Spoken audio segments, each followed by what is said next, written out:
Alright, hello everybody, welcome to the new channel. Um, so today we're going to be starting off with a small cigar. Already had my coffee for today, so we won't be having a coffee right now. But yeah, today we'll be smoking La Invicta from the Nicaraguan leaf, Petite, and I quite like this one because it's cheap and cheerful. We will be smoking some bigger cigars, and I'll give my opinions on those. But for now, we'll be starting off with this one. Um, so this will be the first one of the channel. So today I really wanted to talk about this idea of TierMondisme, which is a term coined in I believe it was the 50s, 60s, that sort of time period, where people in the West were very keen to associate themselves with the growing vigor of the third world countries. And I think it's an interesting phenomenon.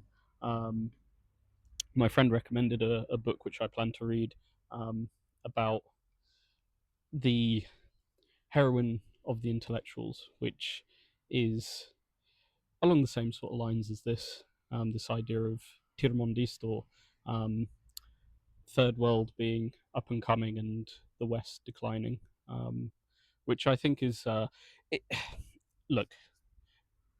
To be honest, I think we can see this pattern currently. Um, it's definitely more pronounced than back in the 50s and the 60s, um, and they were talking about it back then. So, uh, yeah. But let's get this lit up and started, and I'll continue talking about that.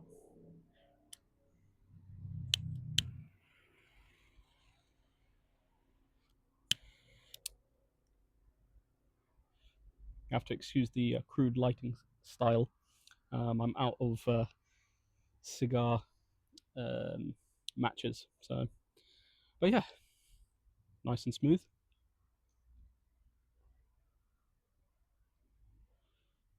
Yeah. So yeah, I think at least from my readings, this is sort of the first true instance of this idea that the West is, to quote another author, a fat, pale continent, um, and the idea that the third world is rising and that the West shouldn't be, um, should really stand aside for the third world, um, which I think is an interesting concept. I think it's definitely carried on into current politics today in the West. Um, this sort of idea that we need to cater to the third world. Um, Now, I'm not necessarily saying that that's a bad thing. Um, the the third world, unfortunately, it's it's still finding itself, and I think we can see that in the sense that every attempt at sort of political development always sort of slides down into autocracy, autocracy, sorry, and this sort of idea that, well, in the end, corruption ends up reigning supreme. I think we find that a lot. Corruption ends up becoming this almost worshipable phenomenon among the Eastern politicians. I think we saw it in China as well with their rocket fuel scandal.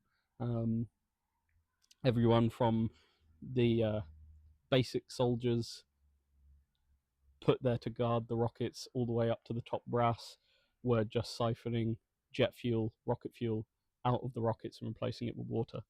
And this was a sort of story that I found very compelling, but it very much went by the wayside. No one really talked about it that much. I mentioned it to a few people. A couple of people knew about it, but most people they didn't hear about this. Um, and I think if you keep up with these things, it's obvious. But I think if you're not engaged in these, you know, these more, I guess, like, keeping up with with these events, I guess geopolitical pastimes, you don't really know about those sorts of things, and I think this has always been the case with the East. I think after the collapse of the Ottoman Empire, and even during sort of its gradual decline, um, corruption had started and it was very rife, and I think we see that across the Arab world. We see it across the. I mean, we see it everywhere. There's corruption in the West as well. It's I think only now really starting to get to the level of autocracy and corruption that we see in the East.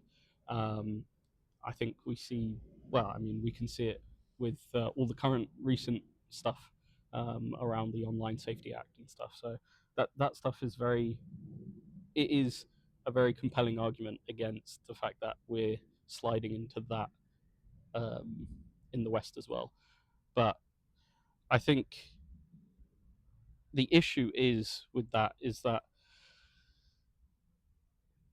the corruption corruption in general, in any sense across government, is a killer of countries. I've been saying this for a long time, and I will always say this: corruption is a killer of countries. And as we slide more into the corruption, the required level of autocracy needed to control backlash against this is going to increase.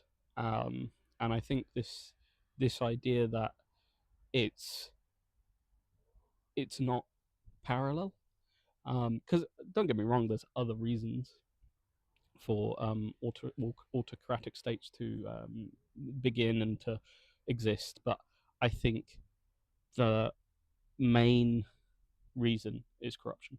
Um, I think the more corruption you want to get away with, the more you have to suppress a people, because I mean, there's a clear correlation between the decline and the death of the country you live in with these clearly corrupt policies that will continue to grow and continue to line the pockets of the elites until there are no pockets left to steal from. That's typically the case, and we see it with increasing in taxes. We see it in a lot of other um, attempts to increase the budget, um, and increase the borrowing so that they can cover this.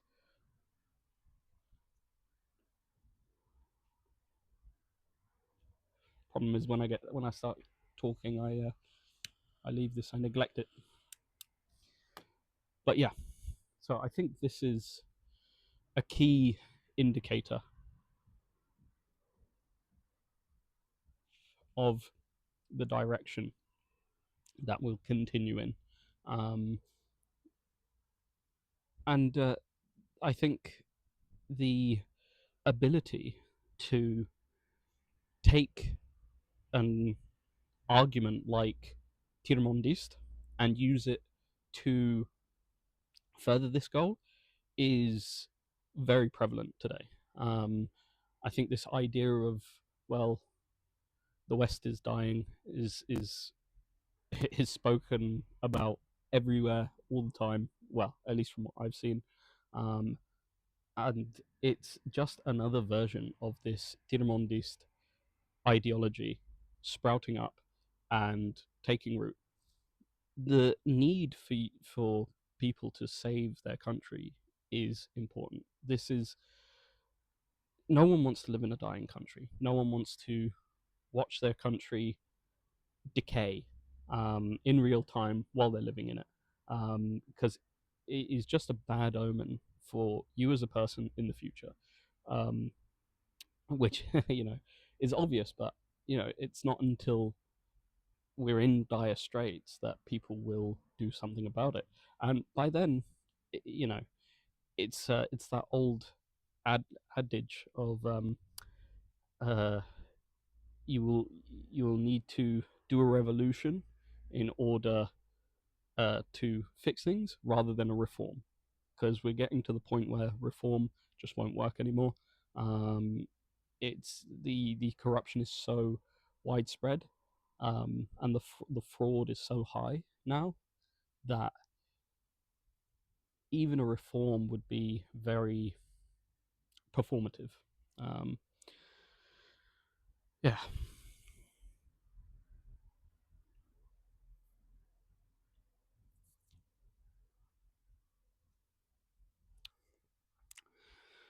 So I think when we get to this sort of stage in a country cycle, um, or in a region cycle, because this is a regional thing, um, we I think the tier-mondiste approach is to leave it up to the third world countries, or to rely on their growing business to fuel our own, in essence. But this just won't work. Um, this, even if it works to a degree, it would be a short stopgap. Because, well, the third world countries are not developed enough at this point in time, in order to support a global economy in the sense of what we have now, in the sense of a sort of a Western-driven uh, world economic order that will continue to, um,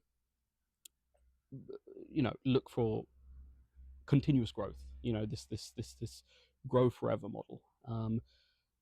The third world is not at a stage where they can support that. And even if they could, the issue really becomes about the classes, the distribution of wealth, not in a Marxist sense, not in a I mean, the idea of the World Economic Forum really wanting to, sort of, you will own nothing and you will be happy, is, you know comes to the mind, and it's almost ironic that the top capitalists are looking for a almost Marxist solution to the fact that they are reaching the end of their profit growth margins and need to come for your savings and need to come for your property in order to continue to make these gains. Um,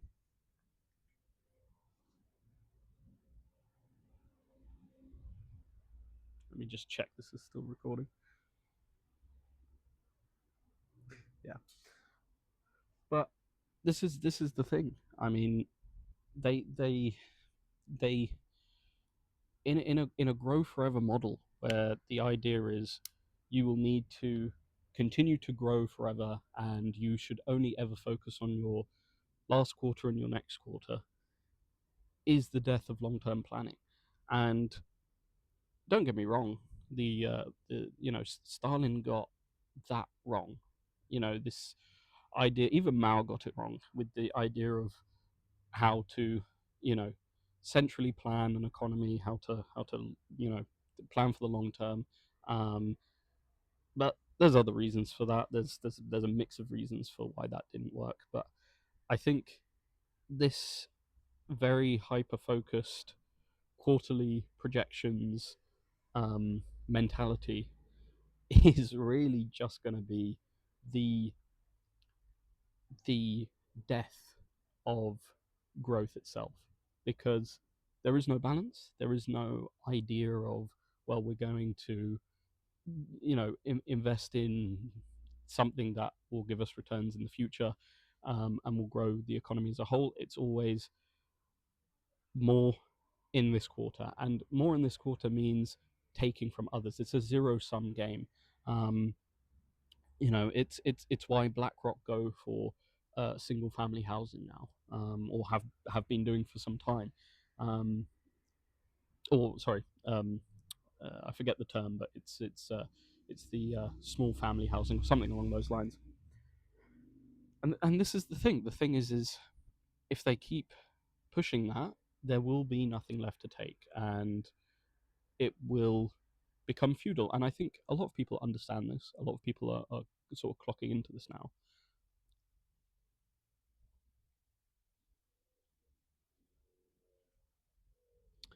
It's a good smooth smoke, I must admit.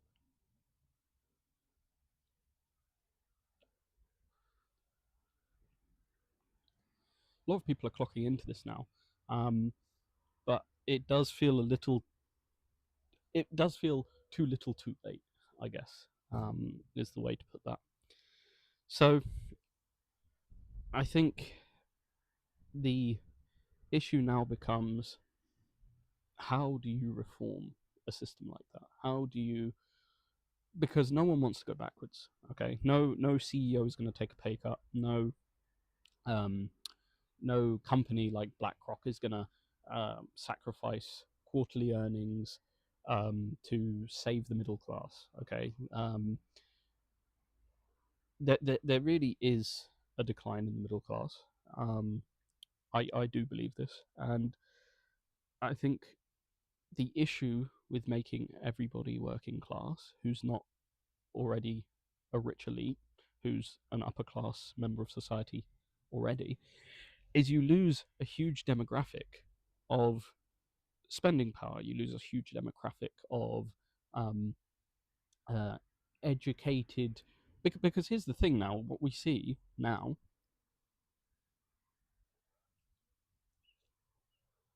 is a lot of people I know don't want to become educated, especially men, because this idea that it won't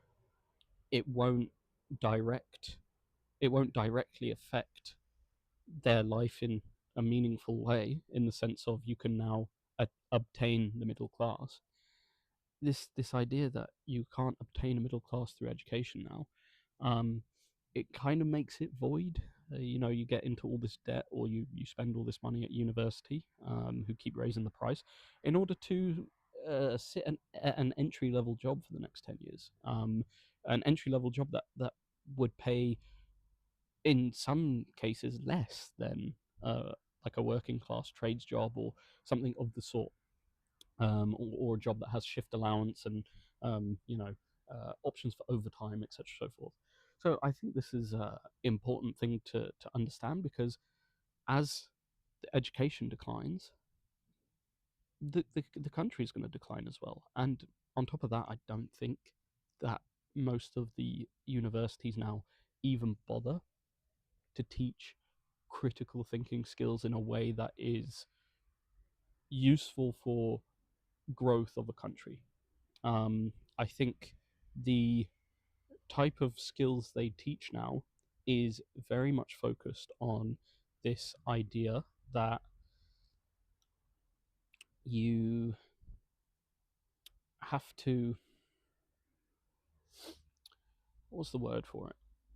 It's very much focused on, here's a few schools of thought, here's a few approved schools of thought, and original thought is, well, they say they like it, they say that it's needed to reach a high grade, but if you look at any guidances that they put out, it's always, will you side with the old school method of thinking, the new school method of thinking, and why?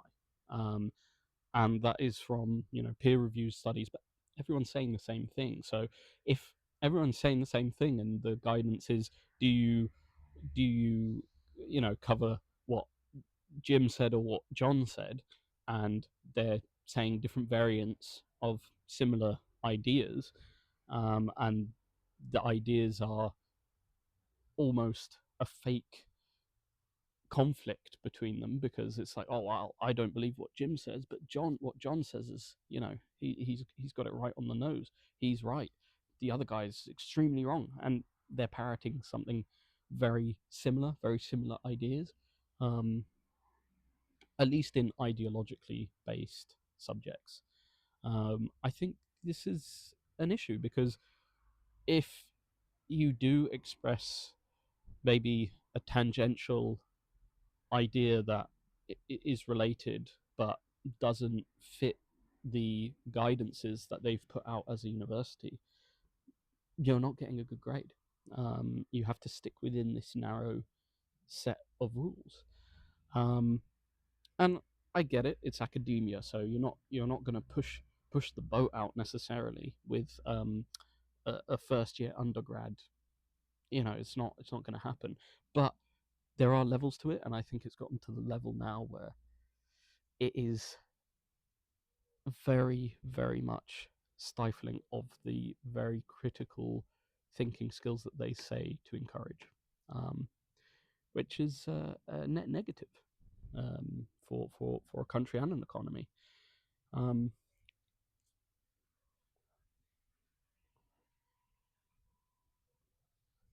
I think a big reason why the communists failed was because they didn't have this level, they didn't allow a level of critical thinking and creativity in the way that they functioned, they operated, the way that they're again, it became the classes became very separated. Um, the working class didn't really own anything, and this idea that you can't you can't say anything that goes against the ideological zeitgeist of the time because it is um, an antithetical to the sort of society they're trying to set up, you get sent to a gulag, and that's it's no one's going to everyone's just going to put their head down. They're going to let the government fuck everything up because no one wants to work in a mine until they die for 20 hours a day. Okay, this is controversial, but yeah, that's I mean it makes sense. um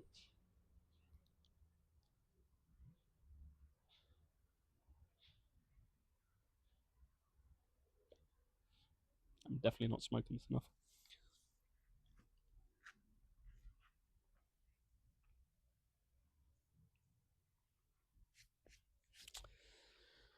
So I think this issue is going to stretch across the whole of the West. I know everyone says it's a European problem, and European is leading. Europe is leading the charge in this respect. This TierMondist approach of we, you know, us as a uh, as a European race are not um, are not qualified. I guess I don't know what their thinking is on that front, but it's this idea that, well, the those in the third world are, you know, have better lived experiences and are better suited to take over the world now. Um, I think even if this was the case, their time is not now. Um, and I don't even think this is the case because here's the thing: any ruling power, um, any hegemony, any class of people who lead by a large margin will always exploit. I mean, you can argue against this, but they will always exploit um, the less powerful. As the old Latin proverb goes, or military maxim, whatever it is, it's a small country cannot compete against a large country. A small army cannot compete against a large army, and there's another part to that. But this is the thing: is there's another maxim which I'll just paraphrase it, but it goes along the lines of the um, the strong do what they can, and the weak suffer what they must. And this has been 3,000 years in the making. I mean, 2,000 whatever, 3,000 years realistically in the making, probably longer. Um, and the fact that we are forgetting that and allowing people to take more control, to lead with more, and to oppress more, because that is always the end result of that, is ridiculous. It is insanity. And it's a problem that is harder reversed the further down the road that the world travels. So even if it was the case that the third world would lead, the more of a gap that they take from us, the more that they will themselves implement some old form of colonialism against its weaker enemies. This has been history for the past 3,000 years, and it will continue to be. Um, the best solution is a balance of power, but Europe doesn't really believe in a balance of power anymore. Europe either believes in TierMondisme or US hegemony, both of which is, and it's it's antagonistic to Europe's survival. Um, and me personally, I like Europe. I live here, so it's an important thing to address, I think. But again, you've got too much corruption, and anyone can be bought. And if anyone can be bought with 10,000 USD, you're not going to get anything other than what the US want, or what the ideological Tier-mondiste believers want, because one is funded by money and the other is loud and proud. Um,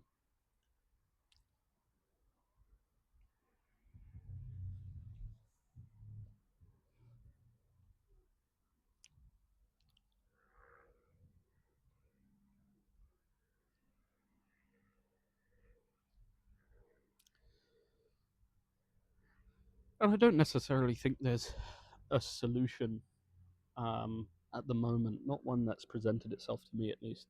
I think the best case scenario is if we return to a balance of power, if we attempted to grow. Um, but I think our best shot at that was, unfortunately, Russian oil. I mean, it's not something that people want to hear because of what's happening in Ukraine, but at the end of the day, Russian oil was giving the Europeans a cheap method to uh, keep its economy running, at least to some degree. I mean, it used to be Iran back in the 60s, or 50s, 60s, that sort of time period. It used to be British Petroleum in Iran. Um, and since then, the US have been systematically trying to cut off this method of economic stimulus and growth for Europe, because Europe is the only one that can challenge US hegemony. Um, I know there's the the running joke, which I find very funny, about how you know Europe is zero GDP growth, and US is you know US is so much better than Europe and such. But part of that is of US design, um, and the small minority of corrupt elitists in Europe have allowed that to happen for a third Ferrari. I mean, they want to gamble in Monaco. Um, when we get to this, when we get to this sort of stage of the of the country's cycle, this is sort of what happens. It's easy to buy out foreign media. Um, I mean, take Poland for example. Most of their press, sorry, all of their press is either owned by US or Germany. How is that productive to Poland?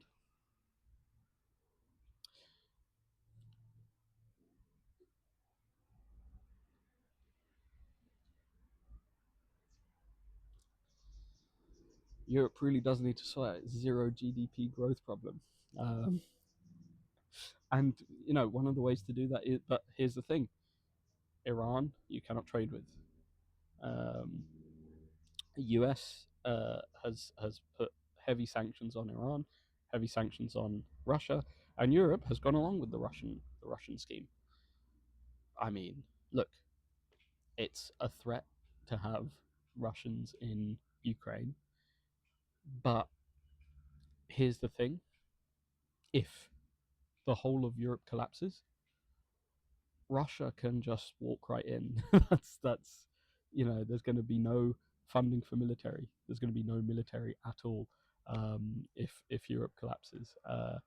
And the US, will the US save Europe? Probably not. I mean, they're already sick and tired of coming and supporting Europe in the first place, militarily, financially.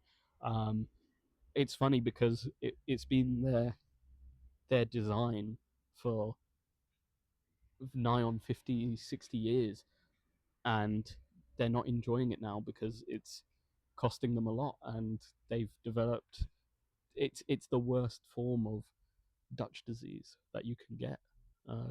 Europe has just hit a US aid Dutch disease critical level of you know of accepting handouts.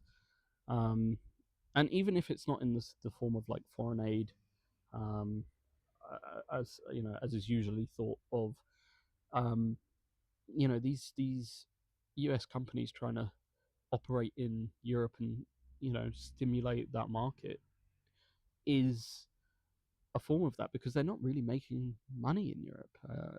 The money they were making was from Russia, at one point, for a while. I mean, it wasn't called Londongrad for no reason. So I think this is a big issue, um, and it deserves another toke of this.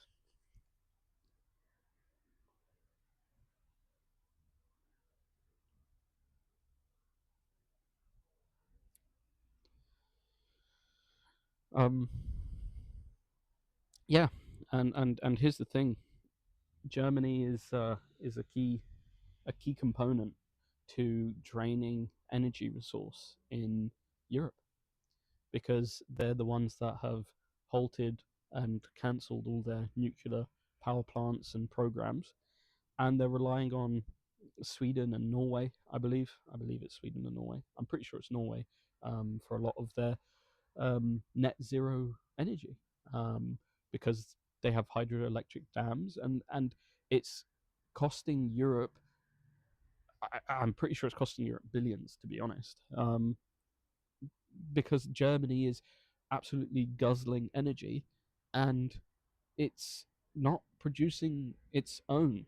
Um, and again, I think this is another factor. Without Russian oil, this will help collapse. I mean, the top five things you need for a society to function is food, water, energy, um, and a couple of others. But my point is energy is one of the key five. Um, and if we look at how the energy crisis is in Europe, you don't see that the one of the only bipartisan issues in the US that US uh, uh, Democrats and Republicans can agree on is, guess what? Nuclear power.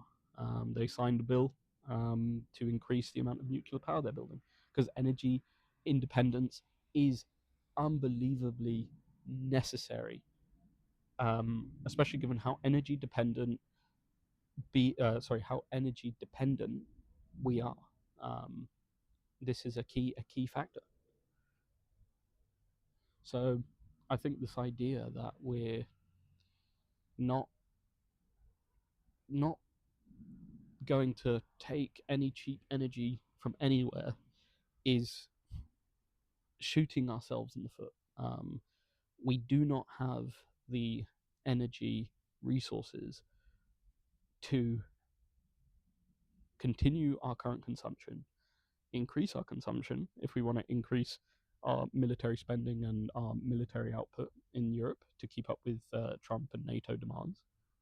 So what's the solution? Open up the nuclear power plants. Well, Germany is not too keen on that, and the UK doesn't have any. So this is the thing. This is cutting off Europe from Russia and from Iran is a big step to stopping this energy flow, um, which is needed for the revival of uh, European economy. And I mean, not even revival; it's just for the maintenance, really. Um, it's it was never. Europe is in such dire straits now that it was never even a case of we can revive it with this. It was always a case of this will keep us uh, somewhat level for the time being. So, I'm really not smoking this enough. But yeah, this is you know, this is something that needs addressing. Um, and the thing is India's not going to come to our rescue. If you're of this idea that Tirmondis, Tirmondism will will save us. India's not going to come to our rescue. I'm sorry to tell you this, but India's not going to come in on a white horse and you know God knows what fix the economy. And mass immigration is only going to put a band-aid on the uh, working crisis that has happened, because the working crisis isn't a crisis of workers, it's a crisis of companies. It's a Oh yeah, that's that good shit. Ooh. It's a crisis of companies. The companies are not hiring, they're not growing, they're consolidating their wealth, and this consolidation means that there's no uh, money in the system to stimulate the system. I mean, if there's no jobs and no one's hiring, um, which is very much the case, I've experienced it firsthand. I'm not exactly unexperienced and unqualified in my respective field, but this, you know, this market, it's just not. There is not any hiring happening. Even if there's jobs advertised, the goalposts have moved now, where an entry level job requires 10 years experience.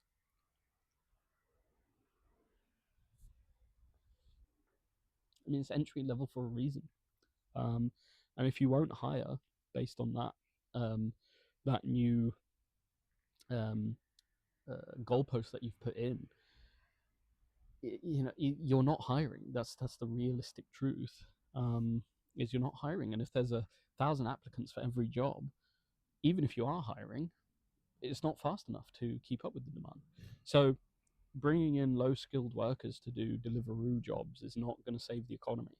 Um, if anything, it's going to crash faster when there's not enough of those jobs going around because people can't spend on Deliveroo. And now all these Deliveroo drivers need to go on welfare. it's, it's and trust me, they find ways to get on welfare even if they're not legal. Um, we see a lot of support, sometimes even more support for um, people who've come in um, through the boats than we do for people who live in Europe. So this is another issue that even the temporary band-aid of bringing in cheap foreign workers, it will not solve it if it's a company crisis, if it's a crisis of companies and economies consolidating their wealth rather than investing it. And the thing is they know this. It's not these people who are CEOs. Some of them are stupid, but not all of them are. And I think a lot of them know this, but they know that the system is geared to benefit their quarterly payouts and bonuses. So how are you going to get them to change the system as a whole if it's rigged to profit them the most? All they have to do is worry about their next 5 years, and then they've got enough money to buy an island. They don't even look. These people, they don't think in terms of countries. They don't think in terms. They have enough wealth where they are global citizens. This has always been the sort of trajectory after globalization. This has always been the trajectory of the the nativist elites, is to become global citizens rather than national citizens, because then it means if one country goes belly up because of their bad behavior and their constant siphoning of money, they can just go to another one that's still alive. This is, you know, this is easier now than it's ever been.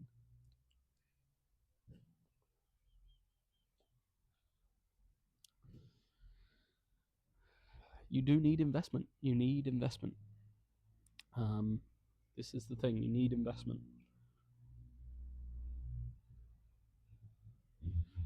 Oh fuck!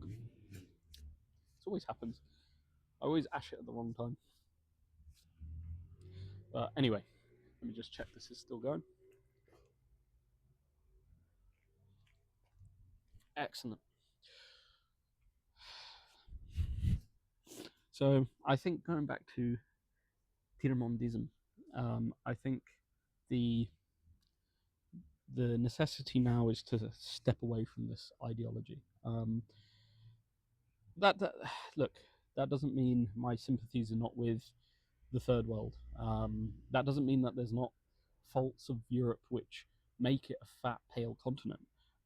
But the solution is um, not to acquiesce and just decide that, well, the foreigners know better and they can run everything, because they themselves are still developing in their countries, and to hope that they will lead the charge in the global economy and in issues of um, global importance is really naive, I think. Um, there's some very, very capable people. Um, if you look at countries like Kazakhstan, again, it's still an autocracy, but the leader there, he has his head screwed on. He's very much concerned about balance of power. He's very much concerned about economic growth. He's very much concerned about things which will help grow his country. And you see that in other Eastern countries as well. It's not just Kazakhstan. And these are not talked about because they're not very well known countries. But again, they are still growing, and it will not be on them to lead the charge in the global economy to reform and fix and grow every part of the world, um, with cheap oil sales and you know gold exports, for example. This is not how it works. Europe needs to produce something of value, um, even if they move into a tertiary economic model, which is Europe as we know it. That doesn't mean that you just rely on financial services. That doesn't mean you just do London grad. Fuck off. Get out of here. That doesn't mean it's just now London grad. Um,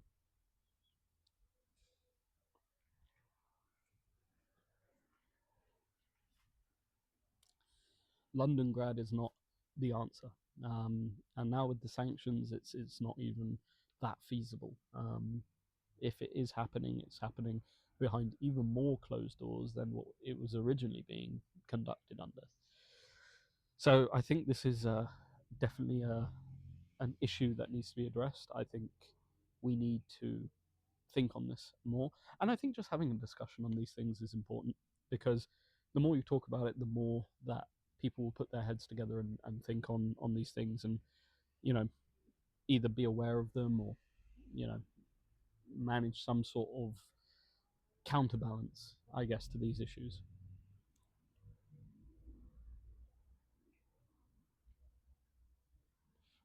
Yeah, I got to smoke the rest of this. But yeah, next video I'll touch on some other things that have been in my mind, and we'll I'll try and get a nicer, fatter cigar for the next video. If not, it might just be because I've got a few more of these left, so it might be a few more La Invicta, and then we'll move on to. I want to bring out some of my favorite cigars to smoke on these, so I'm thinking that we'll try that for next time. Nice fat ones. Maybe some Hiram and Solomon, or La Galera. I really do like those. Um, hey, even Monte Cristo. That's a classic.